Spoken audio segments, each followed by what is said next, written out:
I wrapped my hands around the warm ceramic mug, inhaling the bitter aroma of freshly brewed coffee. But something was off. The scent wasn't quite right. Beneath the familiar richness of roasted beans lurked an odd, almost medicinal tang. My stomach tightened. My mother-in-law, Margaret, sat across from me, her expression as sweet as ever. She had personally prepared this cup for me, claiming it was her special blend to help with my exhaustion. My husband, Daniel, sipped from his own cup without a care in the world. I forced a smile. "Thanks, Margaret. This looks great." She nodded approvingly, eyes twinkling. "Just something to help you relax, dear." Relax? The word felt misplaced. I had lived in this house long enough to recognize her veiled intentions. Margaret never did anything out of sheer kindness. Everything had a purpose. And right now, I had the sinking feeling that the purpose of this coffee had nothing to do with my well-being. My fingers trembled slightly, but I kept my face neutral. Without a word, I shifted my mug slightly, just enough to exchange it with Daniel's when he wasn't looking. He was busy scrolling through his phone, oblivious to the subtle switch. "Drink up," Margaret prompted, watching me too closely. I lifted the cup to my lips, pretending to take a sip while Daniel, unknowingly, took a deep gulp from what was meant for me. I held my breath. Margaret's eyes widened for a split second. Just a flicker. But I caught it. That was the confirmation I needed. I didn't panic. I didn't confront her. Instead, I sat back and waited. If my mother-in-law had laced my coffee with something, Daniel was about to find out the hard way. I watched as he took another sip, casually, like it was any other morning. Margaret shifted uncomfortably. She folded her hands together on the table, her smile faltering just slightly. "So, how's work, Daniel?" she asked, her voice unnaturally high. He barely looked up. "Same as always." I took a calculated breath. If she truly put something in that cup, she was expecting me to feel the effects. Dizziness? Nausea? Something worse? I wasn't about to let her see my fear. Margaret kept stealing glances at me, her fingers tightening around the napkin on the table. She wasn't watching Daniel. No, she was waiting for me to react. But nothing happened. Because Daniel had taken my place. And now I had to wait and see exactly what Margaret had planned for me. Margaret had never liked me. Not since the day Daniel introduced me as his fiancé. She masked her disdain behind polished smiles, always the perfect, doting mother-in-law in public. But behind closed doors, she was different. She criticized everything I did, the way I cooked, the way I dressed, even the way I breathed in her presence. According to her, I wasn't good enough for Daniel. "You know, Daniel deserves someone who can really take care of him," she had once said, arranging silverware at the dinner table as if we were discussing the weather. Someone strong, reliable, a proper wife. I clenched my jaw. A proper wife. Margaret had made it her mission to push me out of Daniel's life. Subtle manipulations, backhanded compliments, setting me up for failure in the smallest ways. And Daniel? He never noticed. "Mom's just a little overprotective," he would say, brushing off my concerns. "She doesn't mean anything by it." But I knew better. And now, as I watched her watching me, her anticipation morphing into confusion, I realized something chilling. This wasn't just a game anymore. This was something far more dangerous. I replayed the last few weeks in my mind. The small, seemingly insignificant things that now felt like puzzle pieces snapping into place. Margaret had started making me meals more often. Tea, soups, things I never asked for but felt obligated to accept. She always insisted on serving me directly. At first, I thought it was just another passive-aggressive power move. But then, there were the other things. The dizziness that came out of nowhere. The exhaustion that clung to me even after a full night's sleep. The way my hands would shake sometimes for no apparent reason. I had chalked it up to stress. To work. To anything but the woman standing in front of me with a mask of motherly concern stretched across her face. Until now. Daniel suddenly coughed, setting his mug down abruptly. Margaret flinched. "Babe?" I turned to him, feigning innocence. "Are you okay?" His brow furrowed. "Yeah, He blinked rapidly. My stomach feels weird. Margaret's hands curled into fists on the table, her breath hitching.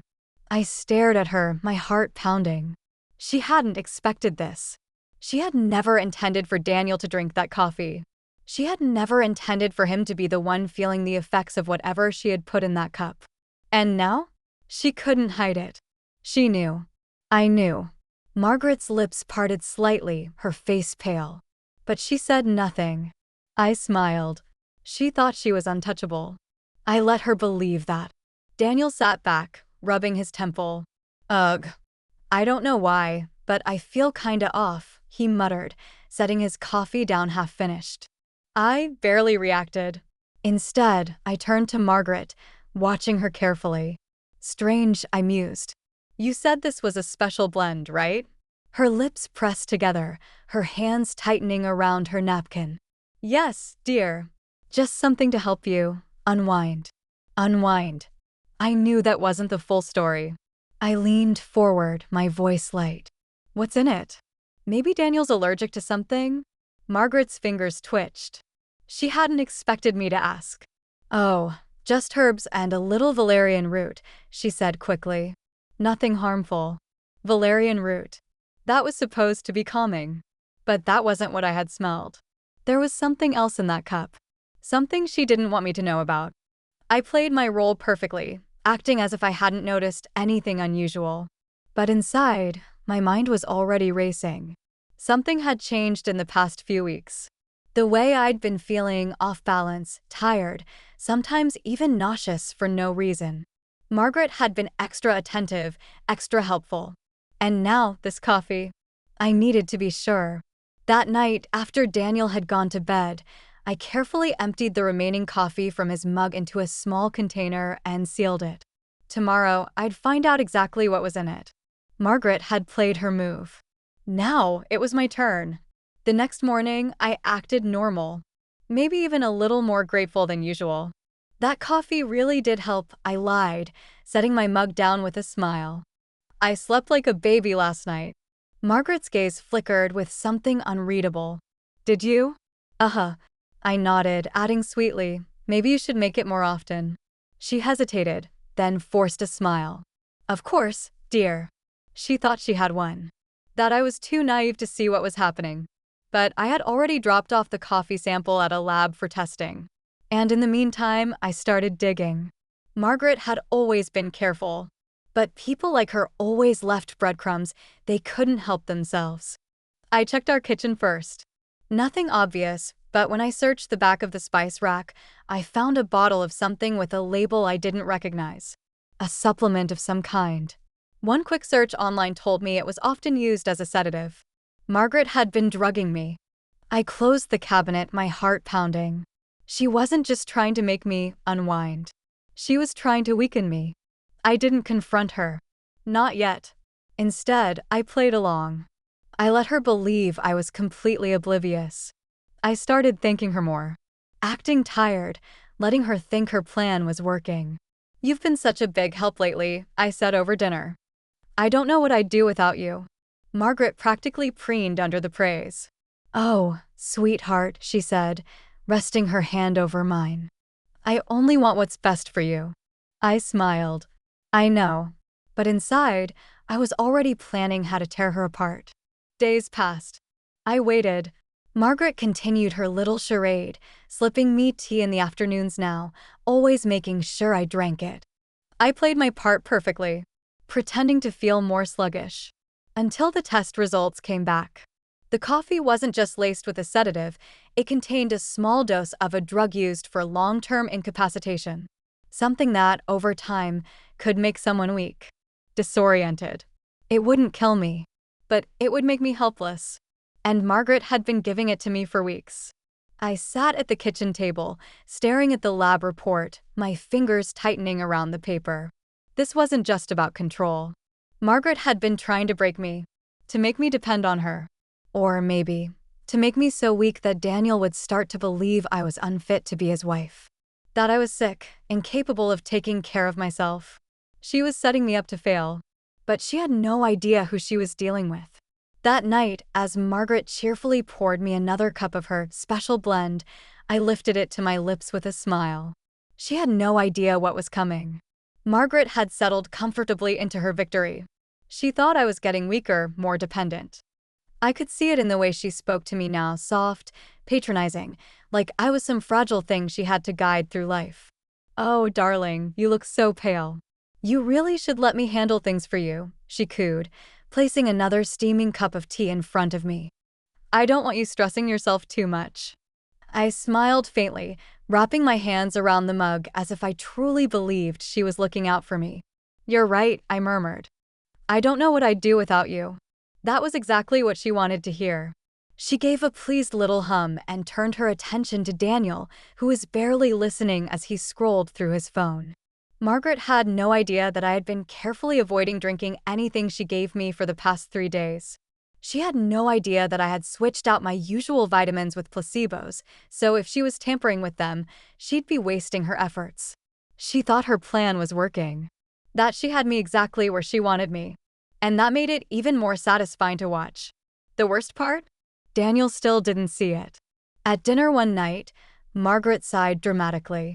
"You know, Daniel, maybe we should look into getting a home nurse for Cassid." I stiffened. Daniel frowned. "A nurse? Why would we need that?" Margaret gave him a pitying look. "Sweetheart, don't you see? She's been struggling. She barely has any energy these days. I mean, just look at her." I gripped my fork tightly, my jaw clenched as I forced myself to stay quiet. Daniel hesitated, glancing at me. "I mean, she has been looking a little tired." Margaret nodded solemnly, as if this was all so tragic. "I'm just thinking of her well-being. Maybe it's time to consider other options." Other options. Like pushing me into the role of a helpless, dependent wife. Making me so weak that Daniel would start listening to her instead of me. I swallowed down my rage. This wasn't the time to react. Instead, I exhaled shakily and murmured, "Maybe you're right, Margaret. Maybe I do need help." Her eyes gleamed. She thought she had one. The next day, I made my move. I started documenting everything. Every little thing Margaret had done, from the spiked drinks to the constant attempts to convince Daniel that I was unwell. I had photos of the supplements she had hidden in the back of the pantry, the lab report from the coffee sample, and even recordings of our conversations, ones where she subtly pushed the idea of me being too weak to function. I transferred everything onto a secure drive. And then I went even further. I had a private investigator pull up Margaret's financial records. She had always portrayed herself as a well-to-do, responsible woman, but I had a feeling she wasn't as careful as she pretended to be. I was right. Margaret had debts. A lot of them. Gambling, expensive shopping sprees, credit cards maxed out in secret. She had been maintaining the image of a perfect, composed mother, but underneath it, she was drowning. She needed control over Daniel. Over us. If she could manipulate him into thinking I was unfit, she could secure her place in our lives, ensuring that Daniel would always turn to her for guidance.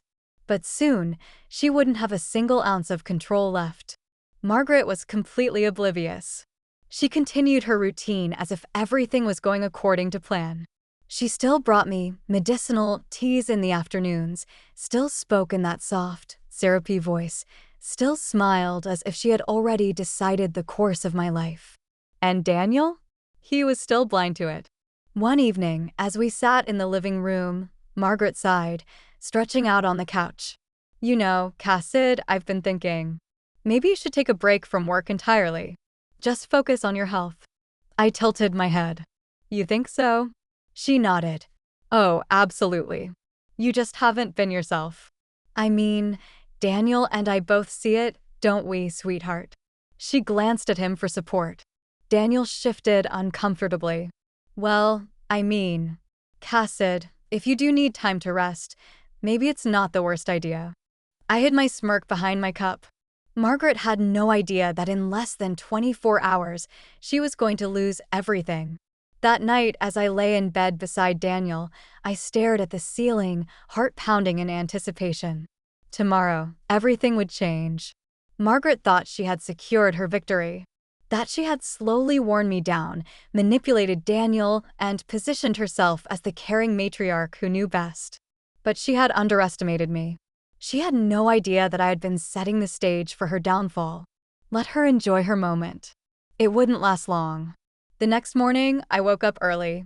I sat at the kitchen table, sipping a real cup of coffee, not one of Margaret's concoctions, while she bustled around, acting as if she ran this house. She didn't know that by the end of the day, she'd have nothing left to control. Daniel walked in yawning. "Morning," he mumbled. Margaret was already pouring tea. "Good morning, sweetheart. I made Cassid's special blend again." I smiled. "You know what? I think I'll pass today. I'm feeling a lot better lately." Margaret's hand froze for the briefest second before she recovered, setting the cup down. "Oh, well, that's wonderful, dear." I almost laughed at how quickly she had to adjust her mask. She had no idea what was coming. At precisely 10 a.m., the first strike landed. Margaret's phone buzzed. She picked it up, and I watched her face twist in confusion. "An account hold? That can't be right," she muttered, pressing buttons furiously. Then she gasped. "What do you mean insufficient funds?" I casually sipped my coffee. "Everything okay?" She didn't answer. She stood up abruptly, moving to the hallway to make a call. I listened as her voice rose in panic. "What do you mean my accounts are frozen? Who reported fraud?" I knew exactly who. See, when I had the private investigator dig into Margaret's financials, I found some very interesting things: credit card fraud, tax evasion, and hidden bank accounts under Daniel's name. Turns out, Margaret had been dipping into our finances without Daniel knowing. So I sent every piece of evidence to the bank. And the authorities. Margaret had no idea that, while she was busy trying to break me down, I had been pulling the floor right out from under her. She stormed back into the room, face pale. "Daniel, something's wrong with my accounts." He frowned. "What do you mean?" She clenched her phone. "They've been frozen. Someone must have made a mistake." "Oh," I interrupted, feigning innocence. "You mean the fraudulent transactions?" Her head snapped toward me. "What?" I leaned forward, resting my chin on my hand. "You know, the ones where you used Daniel's name to open new credit lines? The ones where you funneled money into a separate account." Her face drained of color. That's ridiculous." Daniel turned to me, confused. "Wait, what are you talking about?" I pulled out my phone and opened the folder I had compiled. "Here, let me show you." Margaret lunged for it, but I pulled it away smoothly, handing it to Daniel instead. "Screenshots, bank statements, even emails. She's been using your name to rack up debt, Daniel. And now that the bank's onto her, her accounts are locked." He scrolled through the evidence, his face darkening with every second. "Mom," he said slowly, looking up. "Tell me this isn't real." Margaret stammered, her hands shaking. I was going to pay it back. I only needed a little help." "Without telling me?" His voice was cold. I watched as the realization hit him. He wasn't just mad, he was done. Margaret had spent years manipulating him, but this was something he couldn't excuse. But I wasn't finished yet. Margaret turned on me, desperation clawing at her features. You did this. You've been trying to turn Daniel against me from the start." I tilted my head, pretending to think. "Oh, you mean like how you tried to drug me into helplessness? Make me look weak? Push me out of the picture." Daniel stiffened. "What?" I sighed dramatically. "Oh, Daniel, you didn't really think I was that sick, did you?" I pulled out the second set of documents, the lab results, the pictures of the hidden supplements, even voice recordings of Margaret's not-so-subtle gaslighting. "She's been poisoning me for weeks," I said flatly. "Slow doses, just enough to make me weak. She wanted you to think I was sick, that I couldn't take care of myself." Daniel stared at the evidence, his face shifting from disbelief to horror. "Mom?" Margaret scrambled, her whole body shaking. No, it's not true. Cassid is lying, she's trying to ruin me." But Daniel didn't believe her anymore. He backed away from her as if she were something vile. "I can't believe this," he whispered. Margaret tried to reach for him. "Daniel, please." He jerked away. No. I defended you for years. I trusted you. His voice cracked. And you tried to destroy my wife. Margaret's breath hitched, realization setting in. She had lost. I stood, smoothing my shirt. You should probably pack your things, Margaret. She turned to me, eyes wild. You can't do this. I shrugged. Oh, but I can. See, after I found out what you were doing, I had my lawyer draft a little something for Daniel. Since the accounts you tampered with were his, he has full grounds to press charges. Margaret choked. You wouldn't. Daniel's voice was ice. I would. Margaret turned to him, pleading. I raised you. I did everything for you. He didn't even look at her. Get out, Mom. Tears welled in her eyes. Daniel, please, I crossed my arms. Oh, and about the poisoning? The police should be here any minute. I made sure to send them everything. The color drained from her face. Then, sirens. A loud knock at the door. Margaret Holmes? She staggered back, her breath coming in panicked gasps. No, this is all a mistake. I turned to Daniel. Would you like to do the honors? His jaw clenched. Then, without hesitation, he stepped forward and opened the door. The officers stepped inside, reading out her charges. Margaret screamed, her voice shrill with rage and betrayal. You did this to me. I smiled. You did this to yourself.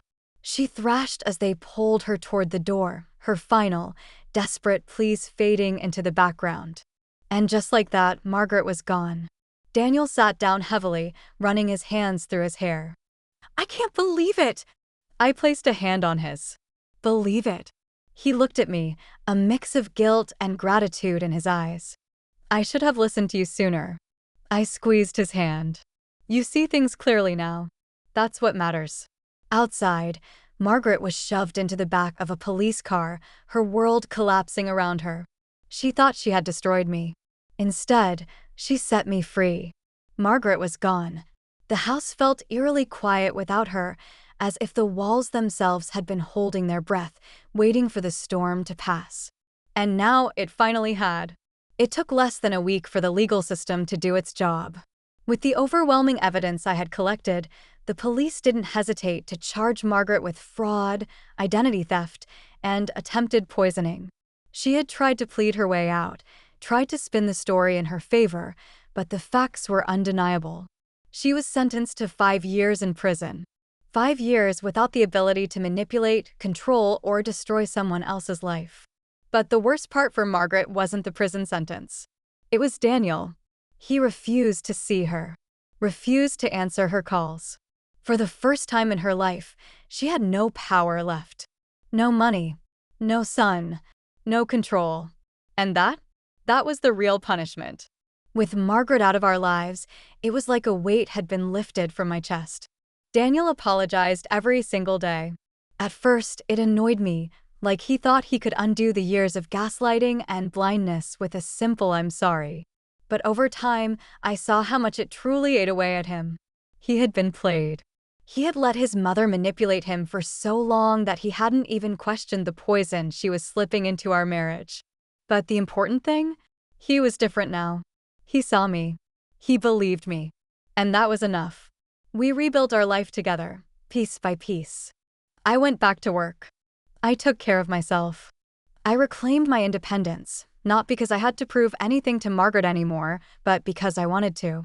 And as for Daniel, he spent every moment making sure I knew he would never, ever let something like that happen again.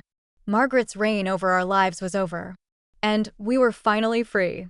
Months later, I received a letter in the mail. The return address? A women's correctional facility.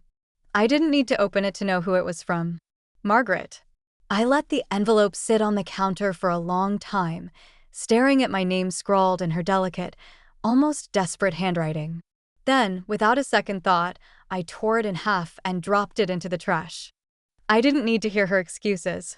I didn't need her apologies. Margaret had spent years trying to break me, to control me, to mold my life into her vision of what it should be. But she failed. Because I wasn't weak. I wasn't broken. I wasn't a victim. I was stronger than she ever gave me credit for. And now? I was untouchable. She thought she had won. She thought she had destroyed me. But in the end, I didn't just survive. I thrived. Because success isn't just the best revenge. It's the only revenge.